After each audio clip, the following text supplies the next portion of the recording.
നാമത്തിന് മഹത്വം ഉണ്ടായിരിക്കട്ടെ. കർത്താവിൻ്റെ സന്നിധിയിൽ വീണ്ടും കടന്നു വരുവാൻ തക്കവണ്ണം ദൈവം നമുക്ക് പിന്നെയും ഒരവസരത്തെ കൂടി തന്നിരിക്കുകയാണ്. അനേകർക്ക് ഈ അവസരം കിട്ടാതിരിക്കുമ്പോൾ ദൈവത്തെ സ്തുതിക്കുവാനും ദൈവത്തിന് മഹത്വം കരയേറ്റുവാനും നമുക്ക് പിന്നെയും ഒരു അവസരത്തെ കൂടി ഒരുക്കി തന്നതിനായി നന്ദിയോടെ സ്തോത്രം ചെയ്യുന്നു. പ്രഭാതം വന്നതിലേക്ക് എല്ലാവർക്കും സ്വാഗതം. നല്ലൊരു പ്രഭാതത്തെ കാണുവാൻ തക്കവണ്ണം കർത്താവ് നമുക്ക് വീണ്ടും അവസരത്തെ തന്നു. കഴിഞ്ഞ രാത്രികാലം നാം ഉറങ്ങിയ സ്ഥാനത്ത് നമ്മളെ കാത്തു സൂക്ഷിച്ച് പരിപാലിച്ചു. പ്രഭാതം കാണുവാൻ തക്കണം നമ്മളെ യോഗ്യരാക്കി. എന്നാൽ അനേകർ ഉറങ്ങാൻ കിടന്ന അനേകർ ഉണരാതെ ഈ ലോകത്തിൽ നിന്ന് മാറിപ്പോയി. അവരുടെ ജീവിതം ഈ ലോകത്തിൽ അത് അവസാനിച്ചു. എന്നാൽ നമുക്ക് വീണ്ടും ദൈവത്തിൻ്റെ സന്നിധിയിൽ നിന്ന് ദൈവത്തെ സ്തുതിക്കുവാനും ദൈവത്തിന് മഹത്വം കരയേറ്റുവാനും പിന്നെ നമുക്ക് അവസരത്തെ ദൈവം ഒരുക്കി കൊടുത്തു തന്നതിനായി സ്തോത്രം ചെയ്യുന്നു. പ്രിയപ്പെട്ടവരെ, നമ്മളൊക്കെയും മറ്റുള്ളവരെ വിധിക്കുന്നവരാണ്. നമ്മൾ ചിന്തിക്കുന്ന ആ ഭാഗവും അതുതന്നെയാണ്, ആ വചനവും അതുതന്നെയാണ്. മറ്റുള്ളവരെ നമ്മൾ വിധിക്കും. എന്നാൽ നമ്മുടെ കുറവുകൾ നമ്മൾ ഓർക്കുന്നില്ല. മറ്റുള്ളവർക്കൊരു പോരായ്മ വന്നു കഴിഞ്ഞാൽ അതിനെ നമ്മൾ എത്രത്തോളം അതിനെ വ്രണപ്പെടുത്തി അതിനെ വലുപ്പപ്പെടുത്തി അതിനെ മറ്റുള്ള മുന്നിൽ കാണിക്കുവാൻ സാധിക്കുമോ അതൊക്കെ നമ്മൾ ചെയ്യും. എന്നാൽ നമ്മളൊന്നും ഓർക്കണം, അതിനേക്കാളും വലിയ കുറവുകളാണ് നമുക്കുള്ളത്. പക്ഷേ നമ്മളത് ഓർക്കുന്നില്ല. നമ്മളെല്ലാം എന്നും നീതിവാന്മാരായിട്ടും നമ്മളെ സ്വയമേ ന്യായീകരിച്ചൊക്കെ കഴിയുന്നവരാണല്ലോ. നമ്മൾ വചനങ്ങൾ വായിക്കുമ്പോൾ അവിടെ യേശുവിൻ്റെ അടുത്ത് പരീശന്മാരും യഹൂദന്മാരും കൂടി ഒരു സ്ത്രീയെ കൊണ്ടു നിർത്തുന്നുണ്ട്. അവൾ തെറ്റുകാരിയാണ്, അവൾ പാപം ചെയ്തവളാണ്.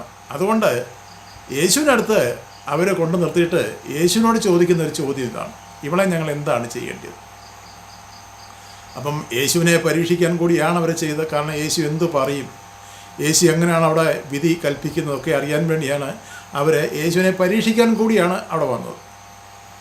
എന്നാൽ അവർ പറഞ്ഞത് മോശയുടെ ന്യായപ്രമാണം അനുസരിച്ച് വ്യഭിചാരക്കുറ്റത്തിൽ പിടിച്ച ഒരു സ്ത്രീയെ കല്ലെറിഞ്ഞ് കൊല്ലണം. അതാണ് നിയമം, യഹൂദന്മാരുടെ നിയമമാണത്.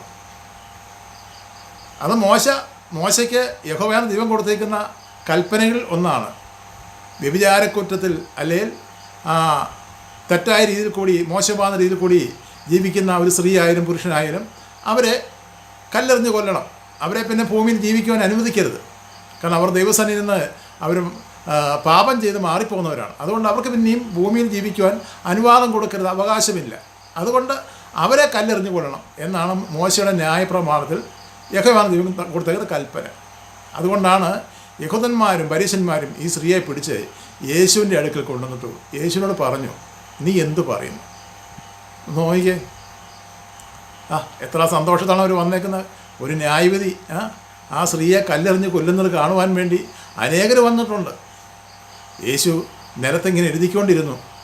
അവരുടെ സംസാരങ്ങളൊക്കെയും കഴിഞ്ഞ് യേശു അവളെ നോക്കി. അവിടെ ആ നിൽപ്പും നോക്കി, അവിടെ ആ ഭാവവും എല്ലാം കണ്ടു കഴിഞ്ഞപ്പോൾ യേശുവിന് മനസ്സിലായി ഇവൾ തെറ്റ് ചെയ്തവളാണ്, ഇവൾ പാപിയാണ്. പക്ഷേ ഇവർക്ക് ഒരു പ്രാവശ്യം കൂടെ ജീവിക്കുവാൻ അനുവാദം കൊടുത്തുകൂടെ? അവൾക്കൊരു മാനസാന്തരം ഉണ്ടായിക്കഴിഞ്ഞാൽ സ്വർഗം ഏറ്റവും സന്തോഷിക്കുന്നതാണല്ലോ. പ്രിയപ്പെട്ടവരെ, ഒന്ന് ഓർക്കണം, നമുക്ക് നമ്മുടെ പാപങ്ങൾ എത്ര വലുതായിരുന്നാലും അതിൽ നമുക്കൊരു മോചനം, അല്ലെങ്കിൽ നമുക്ക് ആ പാപത്തിൻ്റെ വലുപ്പത്തെക്കുറിച്ച് നമ്മുടെ ഹൃദയത്തിൽ ഒരു ചിന്ത വന്നിട്ട് അതിൽ നിന്ന് നമുക്കൊരു മോചനം വന്ന് നമുക്കൊരു മാനസാന്തരം, ഇനി ഞാൻ പാപം ചെയ്യത്തില്ല, ഇത്രയും നാൾ ഞാൻ പാപം ചെയ്തല്ലേ ജീവിച്ചത്, ഇനി ഞാൻ പാപം ചെയ്യത്തില്ല. അതുകൊണ്ട് ഇനിയുള്ള കാലം ദൈവത്തിൻ്റെ വചനങ്ങളെയും കൽപ്പനകളെയും അനുസരിച്ച് ഞാൻ ജീവിച്ചുകൊള്ളാമെന്നൊരു തീരുമാനമെടുക്കാൻ അവൾക്കൊരു സമയം കൊടുക്കരുത്. യേശു അതാണ് ചിന്തിച്ചത്. യേശു ഒരു യഹൂദനാണ്, അല്ലേ?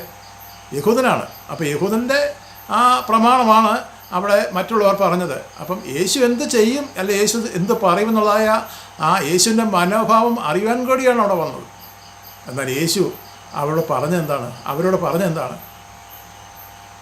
നിങ്ങളിൽ പാപമില്ലാത്തവൻ ഇവളെ ആദ്യം കല്ലെറിയണം. നോക്കിയേ, എത്ര ലാഘവത്തോടെയാണ്, എത്ര സ്നേഹത്തോടെയാണ് യേശു പറഞ്ഞത്, നിങ്ങളിൽ പാപമില്ലാത്തവർ. അപ്പോൾ നമ്മളൊക്കെയും പാപികളാണ്. അവിടെ ആ സ്ത്രീയെ കൊണ്ടുവന്ന് ആ സ്ത്രീയെ കല്ലെറിഞ്ഞ് കൊല്ലുവാൻ വേണ്ടി ഇവർ കയ്യിൽ കല്ലുമായിട്ടാണ് അത്രയും ഒരു ജനക്കൂട്ടം ഉണ്ടായത്. യേശു എന്ത് പറയുന്നു? കാരണം ഒരു യഹൂദൻ പറഞ്ഞു കഴിഞ്ഞാൽ പിന്നെ അതിന് യാതൊരു മാറ്റവുമില്ലല്ലോ. അന്ന് യേശു പറഞ്ഞത് എന്താണെന്ന് അറിയാമോ? നിങ്ങളിൽ പാപമില്ലാത്തവർ ഇവിടെ കല്ലെറിയണം. അവിടെ എന്താ സംഭവിച്ചത്?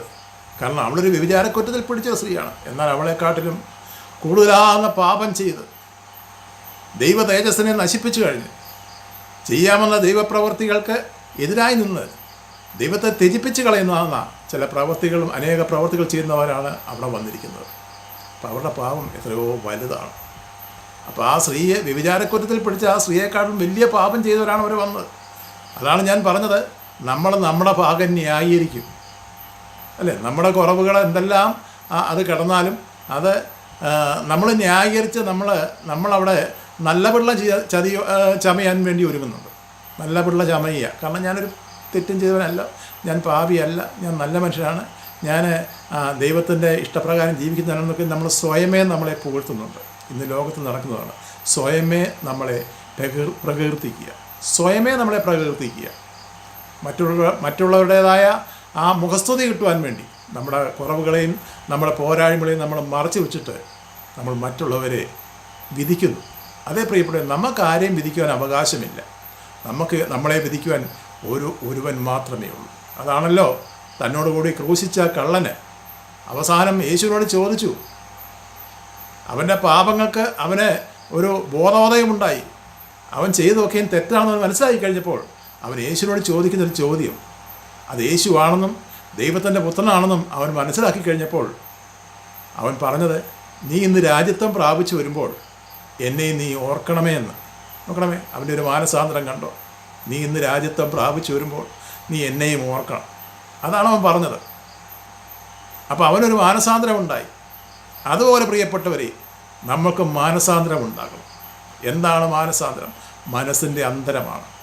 നമ്മുടെ കുറവുകൾ എന്തൊക്കെയാണെന്ന് നമ്മളെ ഒന്ന് പരിശോധിക്കേണ്ടത് സമയമായിരിക്കുന്നു. നമ്മൾ ഈ ലോകത്തിൽ ജീവിച്ച് അത് മരിച്ച് അടക്കപ്പെടുന്നൊരവസ്ഥയല്ലോ. നമുക്ക് ഈ ലോകത്തിൽ ജീവിതം കഴിഞ്ഞാലും വീണ്ടും നമുക്കൊരു ജീവിതമുണ്ട്. ആ ജീവിതം എവിടെയാണ്? അത് ദൈവത്തിൻ്റെ സന്നിധിയിലാണ്. ആ ദൈവത്തിൻ്റെ സന്നിധിയിൽ നമുക്ക് ജീവിക്കുവാൻ തക്കണം. നമ്മൾക്ക് നമ്മുടെ പാപങ്ങളെ നമ്മൾ ഏറ്റുപറഞ്ഞ് ദൈവത്തിൻ്റെ സന്നിധി നമ്മൾ ചെന്നാൽ തീർച്ചയായിട്ടും ദൈവം നമ്മുടെ പാപങ്ങളെ ക്ഷമിക്കും. അതുകൊണ്ടാണ് കള്ളന് അവിടെ ക്ഷമ കിട്ടിയത്. കള്ളനോട് ക്ഷമിച്ചത് ദൈവം എന്നതുപോലെ നമ്മുടെ കുറവുകളും പോരായ്മകളും നമ്മൾ ക്ഷമിച്ച് മറ്റുള്ളവരെ ന്യായം വിധിക്കാവുള്ളൂ. നമ്മുടെ കുറവുകൾ എന്താണ് അതിനെ നമ്മൾ തിട്ടപ്പെടുത്തിക്കൊണ്ട് നമുക്ക് മുന്നോട്ട് ജീവിക്കാം. ഈ വചനങ്ങളാൽ ദൈവം നമ്മെ അനുഗ്രഹിക്കുമാറാകും.